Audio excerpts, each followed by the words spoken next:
kwaive nerimwe bhasikoro rainzi reperi iro raikugaya noti iro ranga usingabatire mabhireki acho masaidi kam waingoti ukadai so peri yaibva yaningirika. It was like this. Ndo yanga ichitonge esport. Richova, I think ndine 2 akadaro. 62 here. 62 ndizvo. Kwachigodora pa kupa growth point. Madhezi acho. Taingozama zama. Mamsari mazvaro. Dadisati.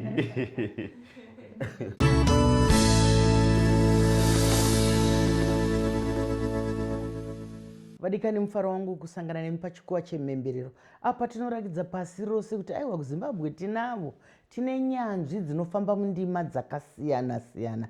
Tinokutendai nokuramba muchingotiteedza. Tiri kudzidzawo zvakawanda kubva kwamuri. Ndinovimba kuti nesuwo tiri kukuunzirai dzidziso asi hatigona kupinda muchikamu chino tisina kutenda vakotsveri vedu vedande mutande vanotipa masaisai ekuti tigone kutandadzana pasi rose. Mike Samba Show is powered by dande mutande. Nedande mutande zvinoendeka. Regai titende zvakare vakatipa musha uno watakagara waMambo Space Creatives tendwai nemusha uno watakagara. Regai tipinde muchikamu chinondoziva kuti izvozvi maakukwenya mhino nekasiyanwa kunzwa kuti nhasi ndiani kwaripo iyeyu. Wakadiko hako? Muretere mama. Ndinofara zvangu. Kwabviwa kwakadi? Kuri right. Aiwa, tinotenda chaizvo. Ehe, ndinoziva kuti unoita zvaunoita uchazozvitaura wega. Asi kuti munhu apinde mubasa haangotanga apa chikuva, haangotanga apa stage. Ndingade kuti undipe nhoroondo yako muchikoko chenzungu kuti ndiwani, wakabva kupi, zita rako chairo unonzani, remadunhurirwa rinonzani, nezvimwe zvaungada kuti tizive tisati tapinda mundima yedu. Alright. Zita rangu rekuzvarwa ndinonzi Tafadzwa Mutsvairo. Zita rebasa ndinonzi Brooms kana kuti Tinto. Ndogara pamatakshop tangobuda pana nchikuratidza ipapa. Ndo pamatakshop ndogara ipapo. Ndinoita zve unogarirei pamatakshop? So pamatakshop apa that's my business. No basa ndinotengesa grocery chichisaka whatever zvamunenge muchida zvegrocery munongoya kumatakshop kwangu. Zvakanaka. Munongoti muri kuda kutsvaga Tindo kuti ndozongokupei nemadiscounts. Pakanaka. So I'm a content creator but I started up as a dancer. Panapa zvino tinobva tangorova mutauro wamai nekuti ndiro basa redu rokuti mitauro yedu inzwikwe. Matogona zvezvozvo ndiri kutoshingirira ipapo. Aiwa ndazviona kuti kana muri vechirungu handii munhu chamunoti chivheti munobva mada kuoma muriko. Kwaiwa ngatimbodzokai kuAfrica. Ende mandigonera zvesho. Alright. So tinongoitawo zvecomedy zvokunakidzisa vanhu zvenying'ambo izvi izvozvo. Right. So ndakatanga ndichitamba, taita zvezvokutamba traditional dance contemporary, taingotamba musambo wakasiyana. Back then I think it was 2018. But then ndakazongoona kuti vanhu vanga vasinganyatsozvifarira, maybe zvazvisiri zvangu. Then ndo patakazongoitawo yanga itori experiment takazongoti rega timbozamawo zvemadrama kwakutona vanhu vari kuzvifarira. Ndokutoramba tichikontinua ndokuzosvika pakuzoti zviti Brooms nekuzoti zviti Tindwe pamatakshop. But back then ndaigara kwaMutare saka pandakazouya kuno kuHarare manje. Saka muri Summers? Ndazwa kachingezi. Ndoziva ana Summers ndovaziva havadi kuzosiya kachingezi. Nekuti kana vakanga vachitaura so kuti kaa yacho yakazodari, house yacho chinhu chiri muhouse, aiwa ndizvozvo tinozvikudza izvozvo. So ndo zvataingoita saka takazongoti regai tingochinja tipinde mucomedy timbotira kunakidzisa vanhu tione kuti saka nguva painenge ichifambawo unogumisira wakutoitawo experience, wakugumisira wakutozvigonawo more than zvavaita kudhara. Saka ndo patakazosvika pana. Ndizvozvo ndoziva kuti irori basa rekusekesa vanhu iri rinoita serakareruka asi harina kureruka. Chimbondipa muenzaniso wekuti ngatimboti muri pamutambo wenying'ambo iyi, wasvika wataura nying'ambo iyi vanhu vakangoti zii, wataura nying'ambo iyi vanhu vakangoti zii, zvinenge zvichirevei kwauri, unoita sei? Zvandakaona kamama ndezvekuti kana uchinge wawamo muindustry vanhu wava kuziva nenyaya yebasa iroro, vanhu vanogona kungoseka nezvinhu zvekutoti unenge usinotombonakidza panguva yacho. But kana uchiri kutraya kubudirirawo muindustry yacho unenge uri panguva yakaoma. Because zvinhu zvakaomesesa kuti vanhu vakwanise kuenda pasocial media kunolika vhidhiyo rako wasingakuzivi kuti unonzi ani, unoita nezveunogara kupi. Chinhu chakaomesesa ichocho, ende chinhu chakaomesesa chekuti munhu asingakuziva anokwanisa kusimba newe, kukufarira nemwoyo wake wese, zvokuti akakuona mutauni muchifamba anouya kunokumbundira kuti aiwa I'm your just fan. So zvinhu zvekuti kana uri kusimuka zvinhu zvakaoma, zvinhu zvekuti unofanira kunge uchipota uchidzidza. Saka iwe wakatangisa 2018 ndandisati ndakuita hangu zvekusekesa vanhu zvecomedy, ndaingoita zvekutamba chete. Ndizvozvo. Saka une zvipo zvakawanda katinoda kutenda Mwari pamusoro paizvozvo, nekuti kana uchigona kutamba, uchigona kuita nyambo, uchishanda nezviripo uchiita, aiwa tinoda kuropafadza kuti basa rako ngarirambe richienderera pamberi. Unoshanda uri wega here kana kuti unoshanda nevamwe? Alright. Patakatanga tichiita zvekutamba chete tainge tiri watatu, tanga tiri 3, inini nemukomana ainzi Nelly nemukomana ainzi Wanda. Mairidza ngoma here maidini? Uti kutaura kuti maitamba mitambo yechinyakare, traditional dance, maita sei? Maitamba zvipi? Jiti here, jocho here, maitamba zvipi? Taingotamba zvakasiyana siyana. I remember takaenda kwaMurambinda 2022 independence, kwakauya president kwaMurambinda. We were part of the dancers as well. But mostly because taida kuti kutamba kwedu kunge kuchionekwa pamasaisai pasocial media. Saka hapana pataizombotamba zvechinyakare vanhu pasocial media, hazvizvo zvinhu vanoda kuona mostly. Vanoda kuona zvimwe zvaya zvechimanje manjewo, zvinenge zvemusic yatinongonzwa yechimanje zvezvo, ndo zvataingotambawo. Saka ndo zvataitamba izvozvo, but zviri zvebasawo taigona takadaidzwawo zvetraditional dance taingoenda also. Ndizvozvo. Saka mune nzvimbo here yamungashandire, kana kuti tingati mune hofisi here yamunoshandira, kana kuti pazvangoitikira munoita sei pakushanda mabasa enyenyengamba?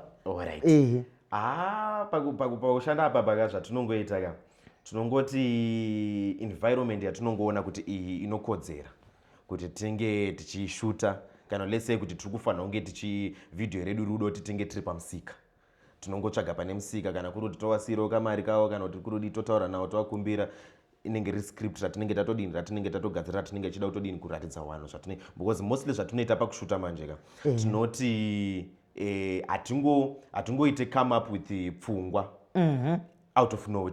Tunotofunga zvinhu zvatinosangana nazvo on our day to day. Munongoita take it. Exactly.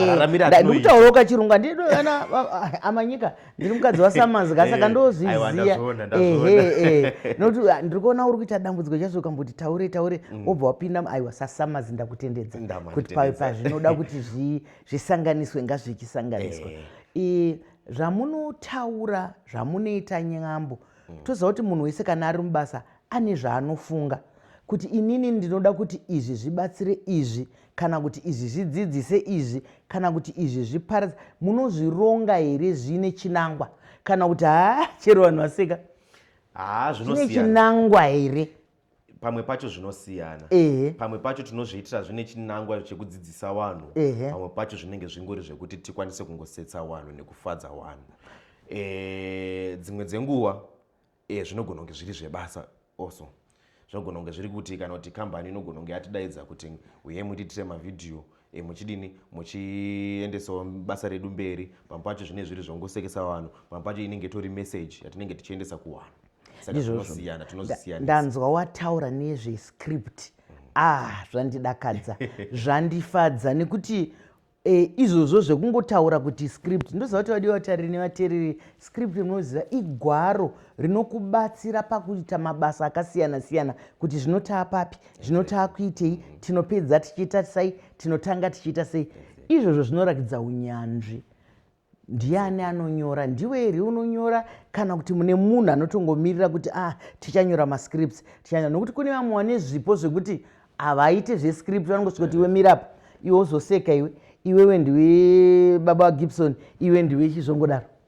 Alright, magona mandibvunza mubvunzo iwowo. Andagara ndogona. Magara munotoganisa. So I think chinhu chekutoti vanhu vakawanda vanofanira kuziya mindu yandoda kukupa ini. Ndichitanga ndaingozviitira zvinhu zvangu ndega. But mukukura kwebasa, mukukura kwezita, unogumisira usingachakwanisi kutakura mutoro wacho wese uri one. Saka unenge wakufanira kunge uno mapartners, mamanagers, mapersonal assistants vanokuscriptira wacho zvamamuchitaura izvozvo munenge maungobatsirana. Because ndichiri kutanga ndandingori one. Ndonguva yaye yekuti ndaenda kunojegera pamawifi ewanhu ndichiti kana kawifi kanenge ndakapiwawo password ndoposta foni yacho yekushuta nandisina kana kamera nandisina ndaingozama-zamawo zvandinokwanisa kuita. Saka ndandisina nguva yekuti ndikwanise kutsvaga chiwamwe kana kudini. But nguva izvizvi yekuti brand rakuita richimekawo sense richikura wakukwanisa kutsvagawo wamwe anokubatsira mukushanda ikoko. Wataura zvakanaka chaizvo. Regai ndibodzoka kuvadiwa tariri nevateereri. Muri kuona kuti mukomana uyu akashingaira, nhoroondo yake inoratidza kushingaira. Ari kuti pamwe anenge anga asinawo kana wifi, asi paaiwana aishandisa zvine musoro, akawana foni. Zvino vanoti kana wawana foni wakutotsvaga kufonera kuti regai ndimbotaura nambuya, regai ndimbotaura nasekuru. Akashingaira. Ndiro shoko guru ratinoda kuti titaure pano, kuti zvinhu zvese zveupenyu mukashingaira, hanzi apunyaira haashayi musodzi. Saka nhasi onai yanyanzvi, akuita zvinhu zvemakambani, akuita zvokusetsa vanhu, akuita zvedi. Ndadzoka zvakare kwauri Tafadzwa. Kuti Tafadzwa nditi? Tafadzwa mutsvairo. Tafadzwa mutsvairo. Ndakaona ndinoteedza basa rako ndichiona kuti unozvifambisa sei. Ndanga ndichitaura nevandinoshanda navo pano ndikati mukomana uyu anonakidza chaizvo, anonzi Tafadzwa, anonakidza zvekuti kana ukaona zvaanoita unotanga wangoseka wega usati wamboziva kuti zvikuita sei. Asi wandiudza ukati zvimwe zvine dzidziso, zvimwe ngatimbopindai mune imwe yandakamboona. Ndakamboona muchiita kunge vefire brigade vanoita zvokudzima moto. Imba yanga ichitsva, muchibvunza mibvunzo, muchidini. Apa maidzidzisei? Nekuti ndakatarisa ndikaona pasina kakumhanya kaye, kakuvhundukira kaye kanofanira kuitwa kuti musha uri kuparara. Pai maidzidzisei? Right. Paya manje sezvo zvandandichitaura kuti tinosiyanisa, pamwe pacho kune kuri kufadza vanhu, pamwe pacho kune kuri kudzidzisa, pamwe pacho nezvine zviri zvebasa. Paya taitira kungobuditsa zvinhu zvatinosangana nazvo mukurarama kwedu day to day living. Zvatinosangana nazvo. Ende zvinhu zvinotoitika ndakambozviona zvichiitika back ndichiri kumba kwaMutare. Pane imba yaitotsva zvashuwa. Vanhu vakatouya. We wouldn't want to atizotaura mazita nemakambani. But then vanhu vakatouya, imba itori pakati pekutsva. Wakatanga kuita makotisheni emvura yanga iri kudiwa, wakatanga kutaura kuti parodiwa mari dzakati, imba iri kutotsva. Saka zvinhu zvatakangofunga tikatoti izvinhu zviri serious here, ngatizviitei into comedy. Vanhu vakasonzwisa because everyone achaona achazvinzwisa. And for sure mucomment section vanhu vaitotaura kuti zveshuwa rimwe gore 2006 kumba kwamainini wangu vanhu vakauya wakadai tikatoti people are relating. So that's zvinhu zvatinenge tichida kutira kuita kuti vanhu vakwanise kurelata nezvinhu zvatinenge tichidodi kuwafadza nazvo. Ndizvozvo kana inini ndakadzidza ndakaona kuti kune zvinhu mukati meupenyu hwedu vadiwa tariri nevateereri zvisingadi kutanga tambokurukura. Imba ichitsva taakutaura makotesheni ko kana tambouya kuzodzima imba iri kutsva taakutsvaga mvura yei. Tinofanira kunge takagadzirira. Ndakazviona ndikazvitenda zvikuru. Regai ndipinde zvakare mune imwe yandakaona, nekuti iyo mazuva ano echando iri kutora nzvimbo yepakati. Ndakaona muri kubvunzwa kuti iri bhachi iri riri kukanda kamweya iri. Kuti iri bhachi iri riri kukanda kamweya iri. Zvikanzi bhachi iri havabvise iri, vanongogara vakaripfeka vakangodini. Ungati kudini? Nokuti tiri kuzviona kamazuva ano kuti dzimwe nguva ukapinda mukombi kudai unonzwa hamuna kumira zvakanaka. Dzimwe nguva ukada kukwira malifts aya anofamba pakati pemabuilding aya, unoburuka palevel yausiri kuda kuenda. Handei mairi waida kudzidzisei? Alright, paya manje zvataida kuti zvazvakangofanira yanga ingori zvinhu zvinosanganikwa futi nevanhu. Pane vamwe vanhu vekuti tinogona kunge tichiziyana izvezvi ndokuzevezerei kuti maonere kuti kamerameni uyu bhachi rakapfeka. Imi manje hamugone kukipa secret. Muri kuri warupi uyo watotaura kuti akapfeka bhachi rakadai. Saka kune vanhu akusagona makuwa vane makuwa. Kune vanhu vakatodaro like mukurarama kwedu watondosangana kuti unotoziva kuti nhinga haudzwe chinhu ngomudza chete ka hazvitoiti. Saka ndo zvataiti takuportreya kuti kune vamwe vanhu vekuti takawaudza nyaya kana takawaudza zvinhu zvekuti hazvifanira kubudiswa pajekerera, hazvifanira kubudiswa pane vanhu ka haakwanisi anenge achito ndiwo vane 1 gig ka vane 1 gig vasina memory vasina muri kuzienga wani. So ndo zvinhu zvataiti takubudisa izvozvo. I think takariita namukoma tinashe mutarisi vhidhiyo racho iroro. Yes, ndo wataizoti bhachi chichichi. Saka ndo zvataiti takudongobuditsa kuti mukurarama kwedu kune type of vanhu vakadai, so wasina vane 1 gig, alright. Vane 1 gig. Wadiwa tariri nevatereri tiri kuenderera mberi nenyaya ine dzidziso asi ichinakidza. Ataura zveubhachi mazuva ano kune chando, asi ubhachi uhu hunoda kumbopota tichibvisa huchigadzirwa kuti tinge takaita zvakanaka. Ndinoziva kuti iwewe uri mukomana wenyeng'ambo, unofadza vanhu, unoita sei? Kumba unofadza here? Nekuti hazvibatsirika kuti vanhu vagoseka vagofadzwa newe pamasaisai nepese. Ndiwo unhu hwako hwekumba here kana kuti uko kubasa? Hapana chakamboipa kuti undipindure sezvazvinokodzera. Ndizvo chaizvo. Ndisanda kupindurai. Ndataura zveshuwa mamuraiti kuti munogona. Zvinhu zvamuri undibvunza ndisandambozvibvunza kuvamwe mainterview andakapenda. Nditi wazviona ndakasiyana. Munogona zvingaita ende zvinhu zvekutoti aiwa ndinogasira vanofana kuzviziva zveshuwa. Alright, in terms of takutaura zvekumba. Ndaitombozvitaura umwe musi neimwe hama yangu ndichitaura kuti unombozviziva here kuti iwewe nenyaya yekuti uri pedyo nenu zvekudaro hauzivi importance yangu kupfuura munhu ari kure nena asiri hama yangu.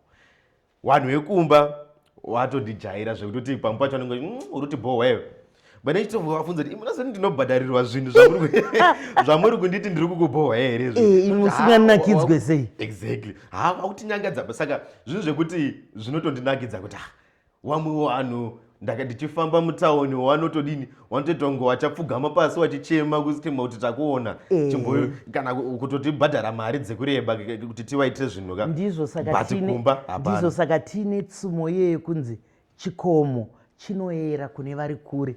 Vari pedyo vanoswera vachitamba nacho. Handiti unoona vanenge vachikwira vachiita sei, asi vari kure kure vanoremekedza kuti pane gomo rinoyera. Kune gomo rinoyera rinonzi aiwa ndizvozvo chaizvo, nekuti kana tichinge tiri mukati memhuri dzedu vanongokuona sababa, vanongokuona sahanzvadzi, vanongokuona samukoma, zvakare majairana sekutaura kwauri kuita makura mese panguva yakakura zvekuti havazomboona kakunakidza kako. Saka ini kana ndichitaura nevanhu vanoita zvenyeng'ambo izvi ndinoziva kuti vanofunga kwete nemusoro asi netsoka dzavo. Kana tikabereka chirungu nai they think on their feet. Ndataura kachirungu nokuti ndina samazi handitika. Saka inini ndingangoti pamukana uno tinakidzoka. Right. Alright. Ndisati ndaita anything. Ndisandadi ndotanga ndakuudzai kuti zvinoitika manje. I think pane vanhu vakawanda wakasangana neni in person. Wakaboikana zvisingaiti. Wakarwadziwa zvisingaiti kuti munhu watofollowa nezvauri in person ka. Zvinhu zvakasiyana. Zvakasiyana zvisingaiti. And inini ndichitotanga ka nditori munhu wekuti handinotonyara zvekutoti zvekuti panonzi pabatswa kamera takushuta ka nezvamanotaura zvescript zvaizvaka ndopanotanga kutopinda mucharacter. Ndopandotanga. Saka ipapo wakutonyara kuti utinakidze here? Ndingati kunyara esache but ndinogona kutanga kutongokuroereka kadhanzi but gombo racho ravhara nhingirinza manje raloka ndizozviita panext chapter. Aiwa ndizvozvo. Aiwa zvanakidza kaizvo. Ndondogara pamatakshop apo ndizvozvo. Kusei wakafunga matakshop noti kare kwakambenge kusinaka akambotanga achanzi mahot dogs asi wanga usati wazvarwa iwe. Kwaimunzi kumabheka kubva kwakuzonzi kuti mahot dogs kubva kwazouya kunzi kumatakshop ari kuramba achingochinja. Waimbudzi mahot dogs? Kwainzi kumahot dogs. Isakakura kuri kumahot dogs. Tafanira kutochinja manager, tafanira kuchinja ndizvozvo ndosaka muchiona kuti ukashandidzana nemazera akasiyana siyana unodzidza zvimwe. Ndizvo zvataitoita isusu. Ndokwataitoenda ende gore rakauya iwo anonzi mapotato crisps aya takaona nhamo nekudzidziswa nevanhu vekumahotdog. Iwe vanga vasingagoniwo futi kuti crisps ibude yainetsa. Handiti uri kuzviona. Saka ine ndoda kuziva kuti ona ndakudzokera kunyika yakare ikoko kumatuckshop sei wakasarudza matuckshop sechinhu chaungade kubatanidzwa nacho? Alright. Nyaya inorwadza ndigare ndazvitaura. Taura zvako. Chero usingazotichemedza. Inini wacho ndototyawo kuchema. Asi ngativimbisane kusachema. Alright, tichatry kusachema. Zvakaitika kuti tizobuda nezita rekuti kumatuckshop kuti ndinogara pamatuckshop. Pane pakatanga kukwira maprice efuel. Nandiri mukombi. Takabva taona munhu anga ari kupinda mukombi zvichinzi ndo maprice emakombi paanga akukwira zvichinzi kombi yakuita $2 yakuita $50 and pakapita munhu wanhu wanga asingaziyani. Pakaita munhu wana akapinda mukombi uyo ari kubudawo achitotaura kuti hanzi kombi $2 but uyo wanga asingatoziyani asi wakatanga kutoziyana ipapo wakatanga kutotera kuti saka totsvaga papi saka unogara kupi kumushando kupi wakutanga kutoziyana ipapo nenyaya yekuti wadini wagadzisana maprice nenyaya yekuti wari kuziva kuti aiwa poverty iriko. So tauya nethat idea zvekuzoti tindwe pamatuckshop manje ndiri kuprimary pane mukomana ainzi Tendai. He was my friend. Anga asiri ake best friend yangu. Anga ingori friend yekuri. Shamwari yengotota ingo like tatiri same class. Tiri grade 5. So mama wake wanga wane tuckshop.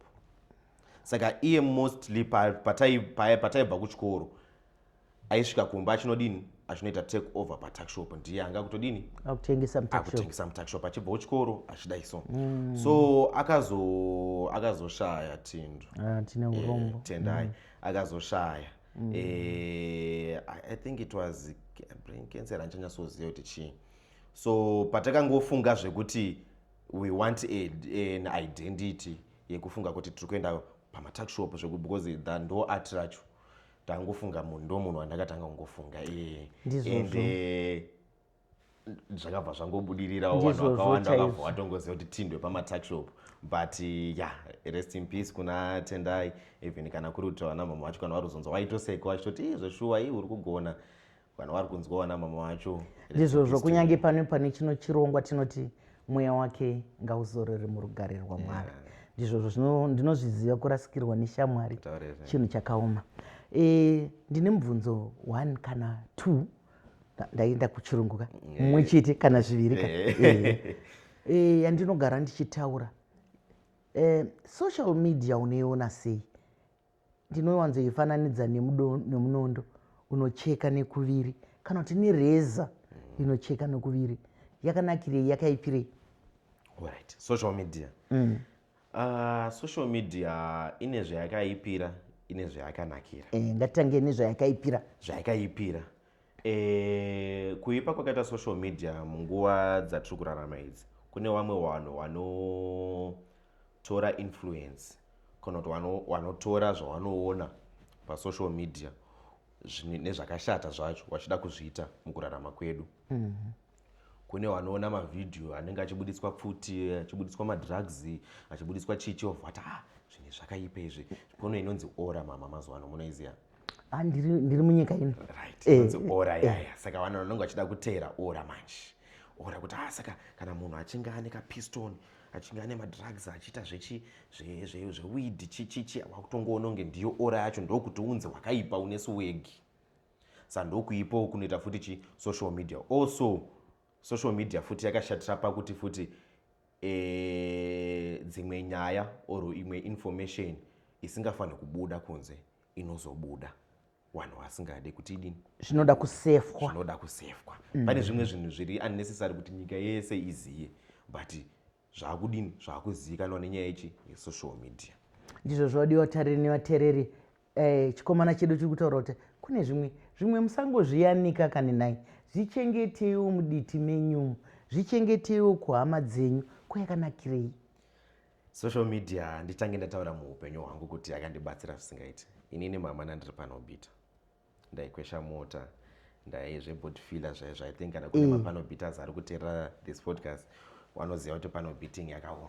Ndaikwesha mota nekupenda mota zvezvo zvekuti nyange izvi zvichirimo hazvo but zvakubuda ndozvandakatanga ndichiita. So ndichidaro pabasa pandaishanda ndaipiwa $20 per week, but vanhu vaizviziva kuti ndanga ndinochi talent, ndandino chipo chekutamba nechipo chekudini. Saka pamwe kudzimwe dzenguva ndaigona kuti ndiri pabasa ndichitokwesha mota ndaigona kufonera kunzi iwe kurudiwa madancers kana kurudiwa chiperforma uku pane vanhu vadowa kungoitirwa kaadvert. Nezvitoona kuti wiki randiri kushanda ndichitsva nezuva ndichikwesha mota ndichipiwa $20 pamwe pacho yaigona kusauya. Handidi kunyepera, pamwe pacho yaigona kusauya. Ndaizouyenzanisa manje ne150 yataipiwa kuperforma for 5 minutes tiri 3 zvanaichitaura kuti tiri 3 ndochiti 150 tapiwa 150 kuperforma 5 minutes takutoti 50 takutoenda kumba kapa nenyaya yekuti vanhu vari kuona pasocial media tichidini tichitamba. Ndakazogumisira ndakati ndiende ikoko ndabva ndatozvisiya zvepanobiti ndakati never handichadzoke futi ndichingopinda musocial media izvizvi amenoti zviri properatoonane ndatone mota 2 ndakutoziva kuti ndanoka standwo neage yangu am 23 years mama nditori mwana ndotoziva kuti social media uri kuita zvine musoro ndofunga uri kuita zvine musoro chaizvo zvakanakisa ndizvozvo. Asi kana chinhu chakambokuitira sedombo rekuti udanhe muupenyu usabva waitsveta iyo panel beating yako iyoyo, Mwari kana vakuropafadza ukaenda mberi unogona kutoita zvibhizimisi zvako iwo uchingoita zvauri kuita uku izvo zvichiita ikoko. Hanzi mukadzi mukuru hasiwe handitika nekuti zvimwe zvese izvi ndananya chide ndananya chide uku kunoku ndiko kumukadzi mukuru hausiye izvozvo.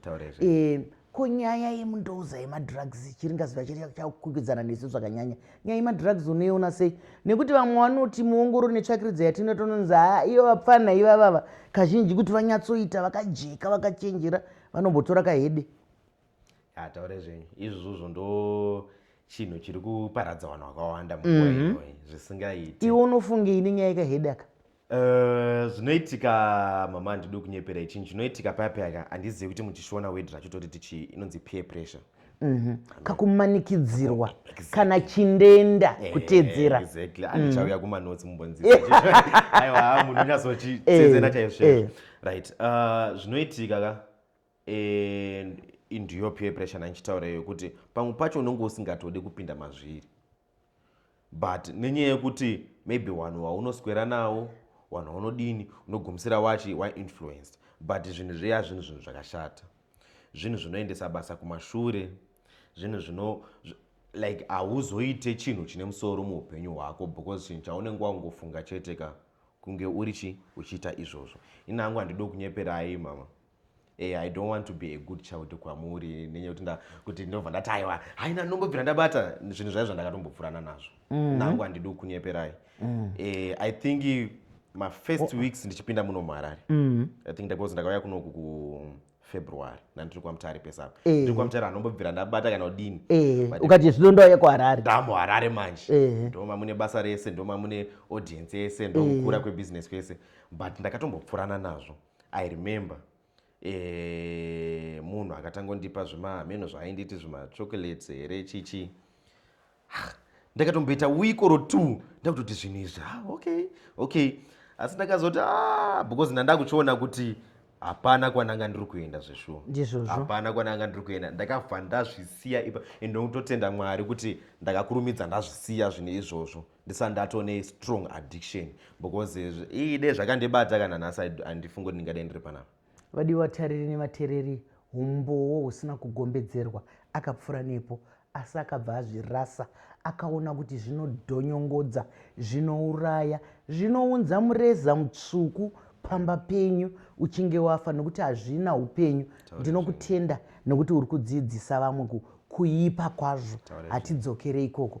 Asi tafadzwa ndinoda kukukorokodza nebasa rauri kuita. Oramba uchiita kana iwewo uri pandima yako rakidza kuti uri kufara nayo uri kuita. Ndinokushivira rombo rakanaka. Mwari vakuropafadze mwanangu. Ndinokutenda. Vadikani, kana toita zvinoendeka zvikuru sei tichikurukura natafadzwa anga achitipa nying'ambo, anoshanda munying'ambo, ari kutodzidzisa vamwe vaanoshanda navo nyaya dzenyambo imoyo. Chiringazuva chiya chinokwikwidzana nesu zvakanyanya, asi hatigoneka kupedza zvakare tisina kutenda dandemutande iyo yatipa masaisai ekuti titaurirane nenyika yese pasi. Svondo rinouya tinosangana zvakare iye zvino chiringazuva chedu chabva chatsvuka chikakwata. Ndini wenyu Dr. Rebecca Chisamba.